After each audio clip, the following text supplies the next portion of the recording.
किशनगंज वीर Kunwar Singh bus stand के संवेदक पर कार्रवाई को लेकर नगर परिषद बोर्ड की बैठक में प्रस्ताव पारित किया गया। बता दें कि वीर कुंवर सिंह बस पड़ाव के संवेदक मोहम्मद आजाद द्वारा बंदोबस्ती के 11 महीने बीत जाने के बाद भी बंदोबस्ती की पूरी राशि जमा नहीं की गई और अभी 60 लाख रुपए बकाया है। सोमवार को नगर परिषद बोर्ड की बैठक के उपरांत कार्यपालक पदाधिकारी प्रवीण कुमार ने बताया कि मोहम्मद आजाद के खिलाफ सर्टिफिकेट केस के साथ साथ उन्हें ब्लैक लिस्टेड भी किया जाएगा। वहीं नगर परिषद अध्यक्ष इंद्रदेव पासवान ने महेश बतना स्थित डंपिंग यार्ड जमीन खरीद मामले में कथित रूप से बरती गई अनियमितता को लेकर कहा कि कार्यपालक पदाधिकारी 10 दिनों के अंदर मामले की जांच करेंगे। उन्हें जांच हेतु अधिकृत किया गया है। बैठक काफी हंगामेदार रही और पार्षदों द्वारा वार्ड के विकास से संबंधित मामले को प्रमुखता से उठाया गया। बैठक में नगर परिषद उपाध्यक्ष निखत कलीम, मोहम्मद कलीमुद्दीन, मनीष जालान, जमशेद आलम, दीपक कुमार, संजय पासवान, सफी अहमद, विजय कुमार,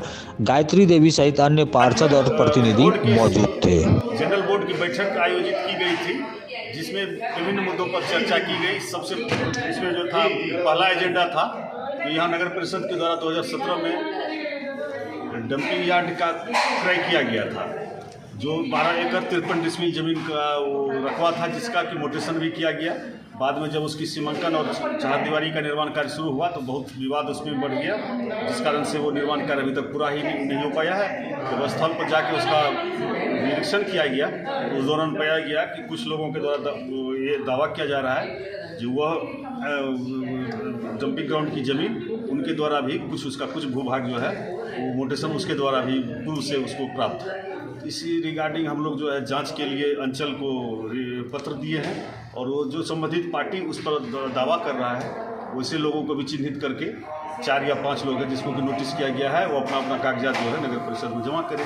इसी से संबंधित आज बोर्ड में निर्णय लिया गया जो उसके जांच के उपरांत जो भी मामला बनता है, यदि उस पर किसी तरह से गलत कार्य हम लोगों के द्वारा हुआ है, पूर्व में क्रय की प्रक्रिया में गलत जमीन खरीद की गई है या जमीन सही है और किसी के द्वारा गलत दावा किया जा रहा है, जो भी है इसकी जांच कराते हुए और उसको नगर विकास एवं विभाग से जो है उसको अवगत कराया जाए और जिला पदाधिकारी को। आज दावेदार सामने आ रहे हैं। एक बार जो है इसका फिर से शुद्धि पत्र हुआ था, उस समय दावेदार नहीं आए थे। क्या जमीन शुरुआत से ही विवाद रहा? हम लोग तो प्राथमिक जांच में क्या कुछ पता चला इस जमीन? जब से बाउंड्री वाल का निर्माण कार्य चल रहा है तब से जो है लगभग 80% जो है निर्माण कार्य पूरा हो गया है। एक साइड में जमीन तो 2 साइड है, तो रोड के एक साइड से निर्माण हो गया, जिसमें विवाद आने के उपरांत हम लोग को पता चला कि जमीन में विवाद है। और वैसे लोगों को जब स्थल पर जाके हम लोग पता करते हैं तो वो लोगों के द्वारा यही कहा जा रहा है ये जमीन हम लोग के द्वारा पूर्व से जो है मोटेशन प्राप्त है हम लोगों को। तो इस लिहाज से हम लोग देखते हैं तो यदि उसका भी जमीन का सारा कागजात सही है तब तो फिर उसके जांच के उपरांत पता चलेगा जो जमीन जो है उसको कैसे प्राप्त हुआ।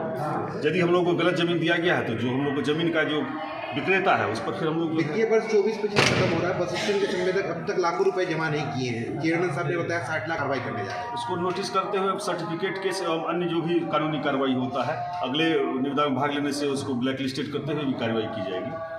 इससे संबंधित अगर वो बकाया राशि जमा नहीं करता है तो क्या समय से पूर्ण है इस वित्तीय वर्ष का उसके पूर्व उसको रद्द करने की पूर्व प्रक्रिया के बकाया में निविदा नया जमीन के मामले पर बैठक बुलाई गई थी और उस बैठक पर निर्णय लिया गया महेश बतना डंपिंग यार्ड में जो जमीन खरीदी गई उसके खर्चा और उपयोगिता पर एक जांच करा करके 10 दिनों के भीतर कार्यपालक पदाधिकारी को कार्रवाई करने के लिए अधिकृत किया।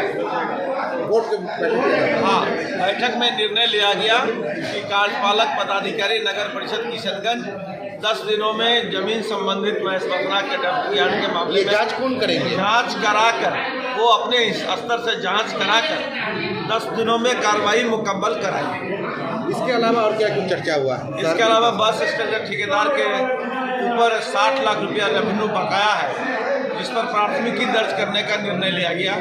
प्राथमिकी दर्ज कराते हुए उनको ब्लैक लिस्टेड करने का निर्णय। और नगर परिषद में और कुछ कार्यों के लिए को लेकर ट्रैफिक लाइट, ट्रैफिक सिग्नल शहर के विभिन्न चौक चौराहों पर लगाने का निर्णय लिया। साथ ही हर वार्ड में आवश्यकता के अनुरूप एक हाई मास्ट लाइट वार्ड पार्षदों की अनुशंसा पर लगाया जाएगा।